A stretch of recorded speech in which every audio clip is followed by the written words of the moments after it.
और दोस्तों स्वागत है आपका हमारे YouTube channel technical Uttar Pradesh में। यह वीडियो काफ़ी इंपॉर्टेंट होने वाली है। अगर आप भी यूज करते हैं ओप्पो A6C और फ़ोन आपके फ़ोन में कोई भी साउंड प्रॉब्लम है तो साउंड प्रॉब्लम को कैसे सॉल्व करना है इस वीडियो में आपको बताने वाले हैं। वीडियो काफ़ी इंपॉर्टेंट और यूजफुल होने वाली है। दोस्तों 100% प्रॉब्लम साउंड की सॉल्व हो जाएगी। सबसे पहला काम, फ़ोन के सेटिंग्स में आ जाइए। फ़ोन के सेटिंग्स में आने के बाद कुछ ऐसा इंटरफेस आपके स्क्रीन पे शो होता है। अभी यहाँ पे आपको क्या करना है, सबसे ऊपर सर्च बार दिख रहा होगा सेटिंग में। सबसे ऊपर सर्च बार पे आप क्लिक करिए। सर्च बार पे क्लिक करने के बाद यहाँ पे आपको लिखना मोनो, YMO या नो, मोनो लिख के सर्च करना है। मोनो ऑडियो नाम से ऊपर ऑप्शन मिल जाता है।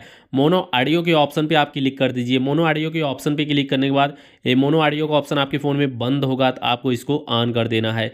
मोनो ऑडियो के ऑप्शन को आप इसको बंद होगा तो इसको ऑन करिए। इसके बाद ये जो आपके फ़ोन में ऑडियो बैलेंस है नीचे एक साइड, इसको आप लेफ्ट साइड करिए या राइट साइड करिए या सेंटर में।